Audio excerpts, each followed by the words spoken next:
மேகதாது விவகாரத்தில் துணை முதல்வர் கர்நாடக துணை முதல்வர் பிரதமர் சந்திச்சாரு. நீங்களும் தமிழ்நாடு பேசி தீர்த்துங்கன்னு சொல்லியிருக்காரு. இப்ப நம்மளோட நிலைப்பாடு என்னதான்? இப்ப பேசக்கூடிய வாய்ப்பு இருக்கா? பிரதமரே அந்த மாதிரி சொல்லலாமா? நான் தான் ஆதியிலிருந்து சொல்லிக்கிட்டு இருக்கேன்.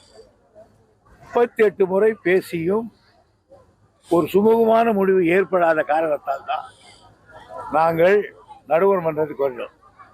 அப்பொழுது விபி சிங் அவர்கள் சொன்னார்கள், எனக்காக ஒரு தடவை பேசி பாருங்கள் என்று சொன்னார்கள். நேரடியாகவே பட்டேலும் கலைஞரும், ஏன் தேவகவுடா அப்பொழுது பிரதமர், அவரையும் வைத்துக்கொண்டு பேசினோம். அப்பொழுது 3 நாள் பேசியும் கர்நாடக ஹவுஸ் இருக்கு, அதுக்கு போய் பேசியும் நடக்கலை. ஆகவே பேச்சால் இந்த ப்ராப்ளம் தீராது என்ற முடிவை நாங்கள் மத்திய சர்க்காருக்கு அறிவித்த பிறகுதான் விபி சிங் அவர்கள் இனி வேறு வழி இல்லை, நடுவர் மன்றம் அமைக்க உத்தரவிடுகிறேன் சொன்னார். ஆகவே மீண்டும் நாங்கள் உச்ச நீதிமன்றத்தை தடுத்திருக்கிறோம்.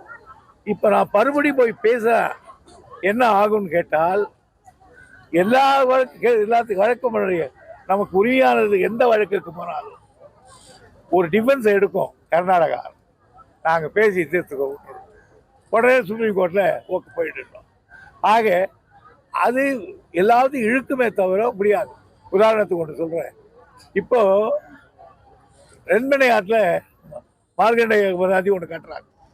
அதுக்கு நாமும் நடுவர் மன்றம் கேட்டோம். ஆனால் இதுவரையில் நாங்கள் பேசுகிறோம் சொல்லி கிட்டத்தட்ட 2 வருஷம் ஆச்சு, இன்னும் பேச்சு நடக்கலை. ஆகையினால் பேச்சுவார்த்தையில் மூலம் தீர்த்து கொள்ளலாம் என்று சொல்வது தற்கொலைக்கு சமம். கனிம வளங்களுக்கு மாநில அரசுகளே வரி விதிக்கலாம் அப்படின்னு சுப்ரீம் கோர்ட் ஒரு தீர்ப்பு கொடுத்துருக்காங்க. அதை பற்றி என்ன சொல்றீங்க? மத்திய அரசுக்கு அதிகாரம் இல்லை. வரவேற்கத்தக்கதுதான். இது குறித்து முதலமைச்சர் அவர்கள் விரைவில் ஒரு முடிவு எடுப்பார்கள்.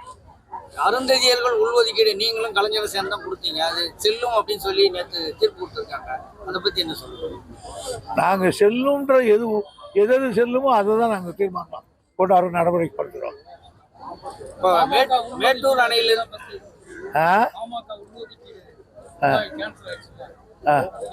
அதுக்கு என்ன பண்றது?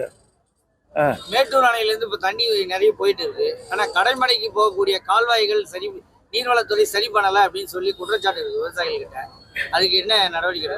எல்லா இடங்களிலும் வழக்கத்துக்கு மாறாக கோடை காலத்திலேயே நாங்கள் மழை வந்தால் நின்றுவிடும் என்று எல்லா இடங்களிலும் சீராக பண்ணி ஒவ்வொரு ஏரியாவையும் போய் ஒரு ஐஏஎஸ் ஆஃபீஸர் பார்த்து சரியாக செய்திருக்காங்க என்று 10 சர்டிஃபிகேட் எங்களுக்கு கொடுத்துருக்காங்க. ஆக சும்மா இங்கே எங்கள் ஊருக்கு வரலாம், ஊருக்கு வரலாம், அவங்க ஊருக்கு வரலாம், யாரும் ஒரு சின்ன ஊராக இருக்கும், அதுக்கு வராமல் இருக்கும். சார், வயநாடு விவகாரத்தில் அமித்ஷா சொல்லியிருக்கிறாரு, முன்கூட்டியே நாங்கள் கேரள அரசுக்கு சொல்லியிருந்தோம் இது போல பாதிப்பு வருதுன்னு. ஆனால் பினராயி விஜயன் அதை கண்டுகொள்ளலைன்னு மத்திய அரசு இப்போ அவங்க மேலே குற்றம் சாட்டுறாங்க.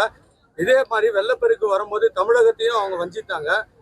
இதில் அவர் உள்ளாட்சித்துறை அமைச்சர் நாங்கள் சொல்லிட்டோம். என்ன சொன்னாங்கன்னு சொல்ல அவர், நாங்கள் ஏற்கனவே சொல்லிட்டோம்னார். அவங்க என்ன சொன்னாங்கன்றத பினராயி விஜயன் படிக்கிறார்.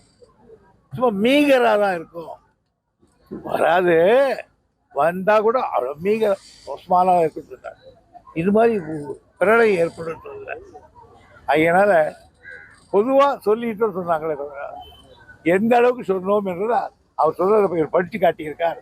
ஆக விஜயன் சொல்றதா, பினராயி விஜயன் அவர்கள் சொல்வதுதான் உண்மை.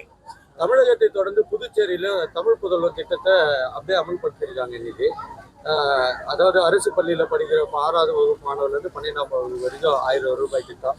அதை எப்படி பார்க்குறீங்க சார்? பக்கத்து மாநிலத்தில் அந்த திட்டத்தை எடுத்துகிட்டு வந்து பாராட்டுறோம். இதுக்கும் எனக்கு